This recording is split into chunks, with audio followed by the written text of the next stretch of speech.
Hi అండి, నమస్తే. Welcome back to tasty spoon. నేను మీ భార్గవి. పండుగ రోజు ప్రసాదాలు చేయాలంటే చాలా టైం పడుతుంది అనుకుంటాం కదా, కానీ అలా కాదు. తక్కువ సమయంలోనే అమ్మవారికి నైవేద్యంగా పెట్టడానికి 5 రకాల ప్రసాదాలని చాలా రుచిగా అలాగే సింపుల్గా ఎలా చేసుకోవాలో వీడియోలో చూపిస్తాను. దీనివల్ల మీకు పండగ రోజు టైం సేవ్ అవ్వడంతో పాటు ఇంట్లో అందరికీ కూడా ఈ ప్రసాదాలు నచ్చేలాగా ఉంటాయి. ఈ ప్రసాదాలు రుచిగా రావాలన్నా త్వరగా చేసుకోవడం ఎలాగో వీడియోలో చిన్న చిన్న టిప్స్ చెప్పుకుంటూ చేసుకుందాం. అలాగే వీడియోని చివరి వరకు స్కిప్ చేయకుండా చూడండి. ముందుగా నేను బియ్యాన్ని శుభ్రంగా కడిగి 1 కప్పు బియ్యానికి 2 కప్పుల నీళ్లు పోసుకొని ఒక అరగంట సేపు నానబెట్టుకుంటున్నాను. అలాగే బియ్యం తీసుకునేటప్పుడు పులిహోరకి, దద్దోజనానికి, పొంగలి కోసం సరిపోయేలాగా బియ్యం తీసుకోండి. అప్పుడు మనం 3 రకాల ప్రసాదాలని సింపుల్గా చేసుకోవచ్చు. ముందుగా బియ్యాన్ని శుభ్రంగా కడుక్కున్న తర్వాత తగినన్ని నీళ్లు పోసుకొని కుక్కర్లోకి వేసి మూత పెట్టుకొని 4 విజిల్స్ వచ్చే వరకు ఉడికించుకోవాలి. మీరు ప్రసాదం ఎంత చేసుకుంటున్నారో మీ క్వాంటిటీకి తగ్గట్టుగా బియ్యం వేసుకోవాలి. తర్వాత 1/2 కప్పు పచ్చిశనగపప్పు తీసుకుంటున్నాను. ఈ పచ్చిశనగపప్పు కూడా శుభ్రంగా కడుక్కొని తగినన్ని నీళ్లు పోసుకొని కుక్కర్కి మూత పెట్టుకొని మరొక స్టవ్ మీద పెట్టి 7 విజిల్స్ వచ్చే వరకు ఉడికించుకోవాలి. అలాగే ఈ పప్పు మనం బొబ్బట్ల కోసం యూస్ చేస్తున్నాము. తర్వాత స్టవ్ ఆన్ చేసి కుక్కర్లని స్టవ్ మీద పెట్టుకోవాలి. అన్నము పప్పు ఉడికించుకునేలోగా నెక్స్ట్ ప్రాసెస్ చూద్దాం. పులిహోర కోసం నేను 50 గ్రాముల చింతపండు తీసుకుంటున్నాను. చింతపండు ఒకసారి కడుక్కున్న తర్వాత వేడి నీటిని పోసి నానబెట్టుకోవాలి. తర్వాత గారె కోసం మినపప్పు తీసుకున్నానండి. మినపప్పు నైటే నానబెట్టుకున్నారంటే బాగా నానిపోతాయి. నేను పట్టుపప్పు తీసుకుంటున్నాను. మీరు కావాలంటే మినపగుళ్ళైనా తీసుకోవచ్చు. తర్వాత మినపప్పు బాగా నానిన తర్వాత మిక్సీ జార్లోకి నీళ్ళన్నీ ఏమీ లేకుండా పప్పు వేసుకోవాలి. రుచికి సరిపడా ఉప్పు, ఒక 2-3 ఐస్ క్యూబ్స్ వేసుకొని పిండిని కొంచెం గట్టిగా గ్రైండ్ చేసుకోవాలి. గారె కోసం కాబట్టి కొంచెం గట్టిగా గ్రైండ్ చేసుకోండి. అలాగే నేను ఈ పిండిని సాఫ్ట్గా కూడా గ్రైండ్ చేసుకున్నాను. ఇలా గ్రైండ్ చేసుకున్న పిండిని గిన్నెలోకి తీసి మూత పెట్టి ఫ్రిడ్జ్లో పెట్టుకోవాలి. ఎందుకంటే మనం ఇప్పుడే గారెలు వేసుకోవట్లేదు, చివర్లో గారెలు వేసుకుంటాం కాబట్టి పిండి కండ్రెక్కకుండా ఉంటుంది. అలాగే కొంతసేపు ఫ్రిడ్జ్లో పెట్టామంటే గారెలు కూడా బాగా వస్తాయి. తర్వాత బొబ్బట్ల కోసం నేను 1 కప్పు గోధుమ పిండి తీసుకుంటున్నాను. 1/2 కప్పు పచ్చిశనగపప్పు తీసుకున్నాను. దానికి డబల్ క్వాంటిటీలో గోధుమ పిండి తీసుకుంటే 2 కూడా ఈక్వల్గా సరిపోతాయి. కొద్దిగా ఉప్పు వేసుకొని పిండి అంతటిని ఒకసారి బాగా కలుపుకున్న తర్వాత తగినన్ని నీళ్లు వేసుకుంటూ పిండిని చపాతీ ముద్ద కంటే కూడా సాఫ్ట్గా కలుపుకోవాలి. నేనైతే బొబ్బట్ల కోసం గోధుమ పిండినే తీసుకుంటున్నాను. మీరు కావాలంటే మైదా అయినా యూస్ చేసుకోవచ్చు.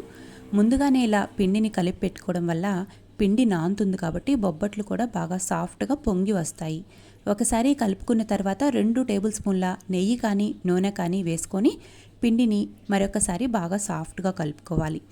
ఇలా కలుపుకున్న పిండికి మూత పెట్టుకొని పక్కన పెట్టుకుందాము. ఈలోగా చింతపండు కూడా బాగా సాఫ్ట్గా నానిపోతుంది. నానిన చింతపండుని నీళ్లతో సహా మిక్సీ జార్లోకి వేసి బాగా మెత్తగా గ్రైండ్ చేసుకోవాలి. మనం వేడి నీళ్ళే పోసుకున్నాం కాబట్టి ఏం పర్లేదు, నీళ్ళతో సహా వేసి గ్రైండ్ చేసుకోవాలి. గ్రైండ్ చేసుకున్న పేస్ట్ని ఇలా హోల్స్ ఉండే గిన్నెలోకి వేసుకొని పైన ఉండే వేస్ట్ అంతా తీసేసుకోవాలి. మీ దగ్గర ఇలాంటి చిన్నది గిన్నె కనుక లేకపోతే మనం పూస తీసుకుంటాం కదా, గెరిట కానీ లేదంటే ఏదైనా చిల్లులు గెరిట ఉంటుంది కదా, దాంట్లో అయినా సరే వేసుకొని ఇలా ప్రెస్ చేశారంటే లోపలికి బాగా సాఫ్ట్గా ఉండే పేస్ట్ దిగిపోతుంది. ఇలా తీసుకున్న చింతపండు పేస్ట్ని మూత పెట్టి పక్కన పెట్టుకోవాలి. ఈలోగా అన్నం కూడా పర్ఫెక్ట్గా కుక్ అయింది. ఉడికించుకున్న అన్నాన్ని ఏదైనా ఒక పెద్ద బౌల్లోకి వేసుకుందాం. ఒకసారి ఈ అన్నాన్ని ఏమీ ఉండలు లేకుండా కలుపుకోవాలి. నేను చెప్పాను కదా ముందుగానే, ఈ అన్నం నేను పులిహోర, దద్దోజనం అలాగే పొంగలి కోసం యూస్ చేస్తున్నాను. ముందుగా కొద్దిగా అన్నాన్ని దద్దోజనం కోసం తీసి పక్కన పెట్టుకుంటున్నాను. మీకు ఎంత కావాలో అంత తీసి పక్కన పెట్టుకుంటే సరిపోతుంది. అలాగే మరికొద్దిగా అన్నాన్ని పొంగలి కోసం మరొక బాక్స్లోకి తీసి పక్కన పెట్టుకున్నామంటే మనం పొంగలి చేయడానికి కూడా ఎక్కువ టైం పట్టదు. తర్వాత ఈ మిగిలిన అన్నంతో పులిహోరని ఎలా కలుపుకోవాలో చూద్దాం. 1 టేబుల్ స్పూన్ ఆయిల్ తీసుకొని అందులోకి 1/2 స్పూన్ పసుపు వేసుకొని ఇలా ఆయిల్లో పసుపు కలిసేలాగా కలుపుకున్న తర్వాత మనం పులిహోర కోసం తీసుకున్న అన్నంలోకి ఈ ఆయిల్ అంతా వేసి ఒకసారి బాగా కలుపుకోవాలి. ఒకసారి కలుపుకున్న తర్వాత 2 రెమ్మల కరివేపాకు కూడా వేసుకోండి. కరివేపాకు ఇలా అన్నంలో వేసి కలుపుకోవడం వల్ల ఈ కరివేపాకు ఫ్లేవరు పులిహోరకు పట్టి రుచి బాగుంటుంది. ఇలా ఒకసారి ఇదంతా బాగా కలిసేలాగా కలుపుకున్న తర్వాత పులిహోరకి తాలింపుని రెడీ చేసుకుందాం.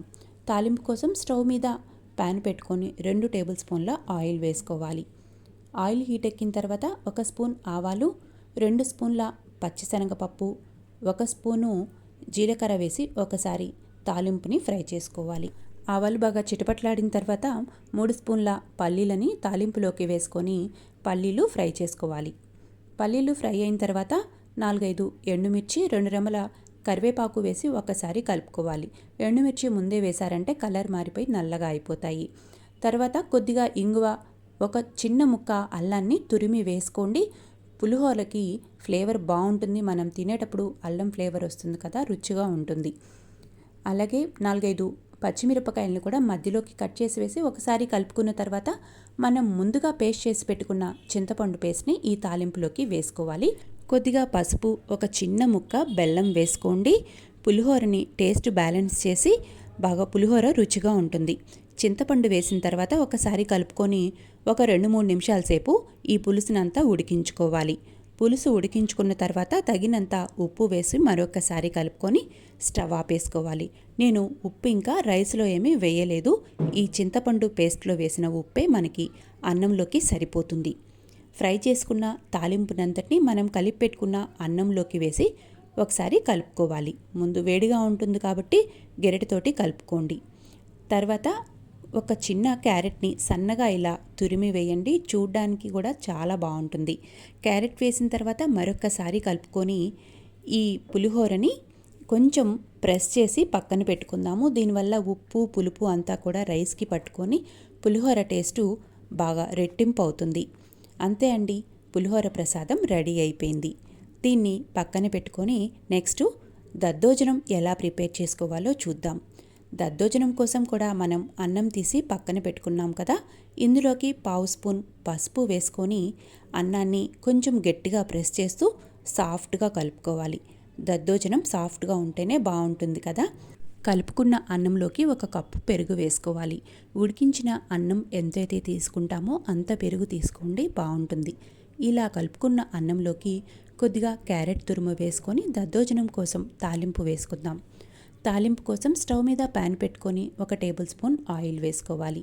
అందులోకి ఆవాలు, శనగపప్పు, జీలకర్ర వేసి ఆవాలు చిటపట్లాడిన తర్వాత 2 ఎండుమిరపకాయలు, 2 రెమ్మల కరివేపాకు వేసి ఒకసారి కలుపుకున్న తర్వాత 1/2 స్పూను మిరియాల పొడి వేసుకోండి. దద్దోజనం బాగుంటుంది. ఈ తాలింపునంతటిని మనం కలిపి పెట్టుకున్న పెరుగన్నంలోకి వేసి మరొకసారి కలుపుకోవాలి. నేను క్యారెట్ వేశాను కదా, మీరు కావాలంటే ఆ ప్లేస్లో దానిమ్మ గింజలైనా వేసుకోండి. చూడ్డానికి చాలా బాగుంటుంది. దీనంతటినీ ఒకసారి బాగా కలుపుకున్న తర్వాత మూత పెట్టుకొని పక్కన పెట్టుకున్నామంటే రెండవ ప్రసాదం దద్దోజనం కూడా రెడీ అయిపోయింది.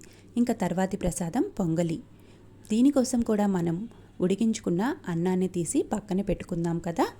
తర్వాత స్టవ్ మీద పొంగలి కోసం గిన్నెను పెట్టుకొని 300 ml పాలు పోసుకుంటున్నాను నేను తీసుకున్న అన్నానికి. మంటని లో ఫ్లేమ్ మీద పెట్టి మూత పెట్టుకొని పాలు బాగా పొంగించుకోవాలి. పొంగలి అంటే పాలు పొంగితేనే కదా బాగుంటుంది. ఇలా పాలు పొంగించుకున్న తర్వాత మనం ముందుగా తీసిన అన్నాన్ని ఈ పాలల్లోకి వేసుకోవాలి. పొంగల్లో వేయగా నాకు కొంచెం అన్నం మిగిలింది. అంతా వేస్తే గిన్నెకి పట్టదేమోనని చెప్పేసి కొంత అన్నాన్ని తీసి పక్కన పెట్టుకున్నాను. అన్నం వేసుకున్న తర్వాత ఒకసారి కలుపుకొని మంటని లో ఫ్లేమ్ మీద ఉంచుకొని మధ్య మధ్యలో కలుపుకుంటూ అడుగంటకుండా అన్నం అంతా కూడా బాగా సాఫ్ట్గా అయ్యేంతవరకు ఉడికించుకోవాలి. చూడండి, ఇలా అన్నం అంతా పాలల్లో చక్కగా ఉడికించుకోవాలి. అప్పుడే రుచిగా ఉంటుంది. అన్నం సాఫ్ట్గా ఉడికించుకున్న తర్వాత 1/2 కప్పు బెల్లం వేసుకుంటున్నాను. తురిమిన బెల్లం వేసుకోండి, త్వరగా కరిగిపోతుంది. బెల్లం వేసిన తర్వాత ఒకసారి కలుపుకొని 1 స్పూన్ పంచదార వేసుకుంటున్నాను.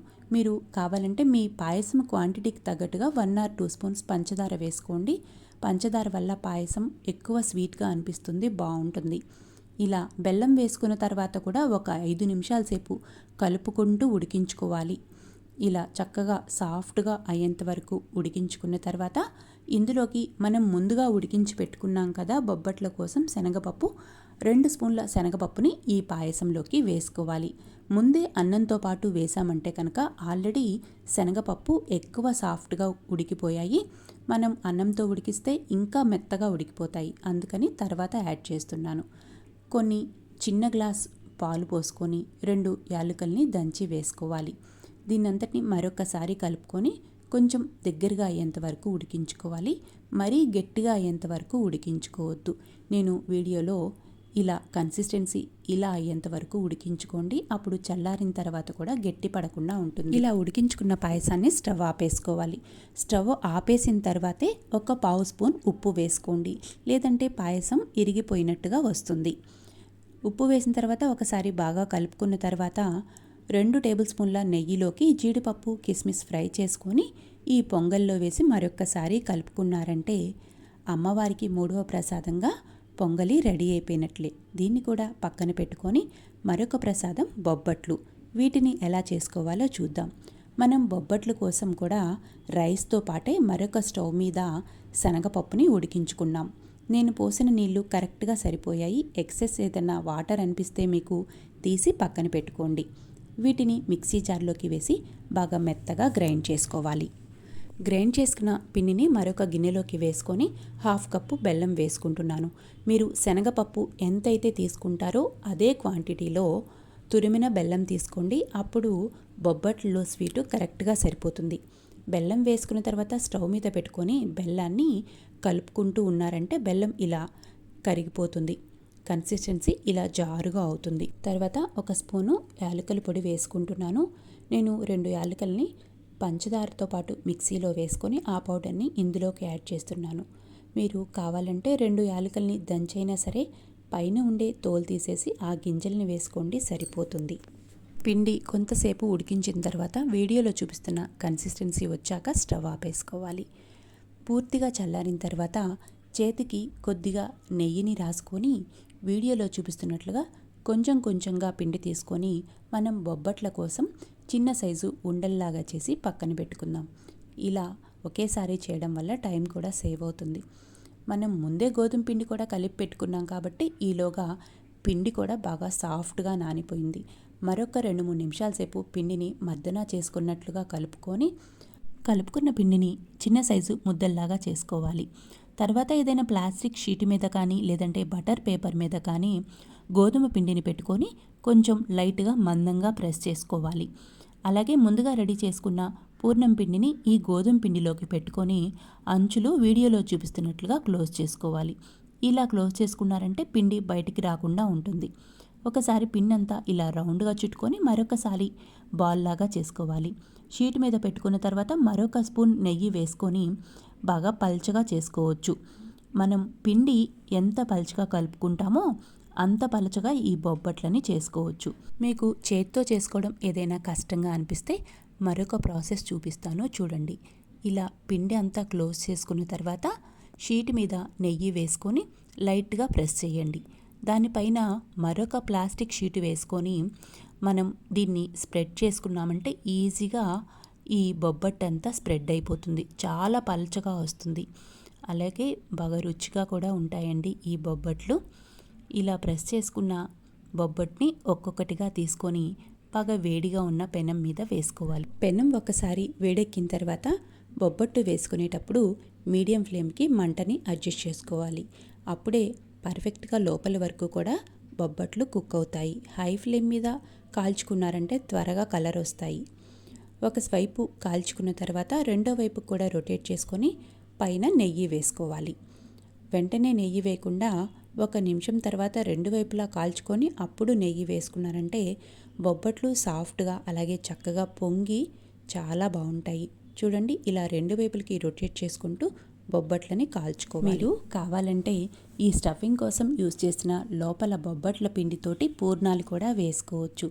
ముందుగానే దోశ పిండి రెడీ చేసుకున్నామంటే కనుక ఈ పూర్ణాలను కూడా చాలా సింపుల్గా చేసుకోవచ్చు. ఒక్కొక్కటిగా ఇలా బొబ్బట్లు కాల్చుకున్నారంటే మరొక ప్రసాదం బొబ్బట్లు కూడా రెడీ అయిపోయినట్లే. తర్వాత గారెలు వేసుకుందాం. గారెలు వేసుకోవడానికి ఒక 10 నిమిషాలు ముందే పిండిని ఫ్రిడ్జ్లో నుంచి తీసి బయట పెట్టుకోవాలి. కొంతవరకు కూలింగ్ తగ్గుతుంది కాబట్టి బాగుంటాయి. ఇందులోకి 1/2 స్పూన్ జీలకర్ర వేసి మరొకసారి కలుపుకోవాలి. ఉప్పు వేయాల్సిన అవసరం లేదు, ఎందుకంటే మనం గ్రైండ్ చేసేటప్పుడే ఉప్పు వేసాము, అదే సరిపోతుంది. తర్వాత చేతికి కొద్దిగా తడి చేసుకొని కొంచెం కొంచెంగా గారెపిండి తీసుకొని చేత్తోటి ఇలా ప్రెస్ చేసుకొని మధ్యలోకి హోల్ చేసుకొని బాగా వేడిగా ఉన్న ఆయిల్లోకి ఒక్కొక్కటిగా వేసుకోవాలి.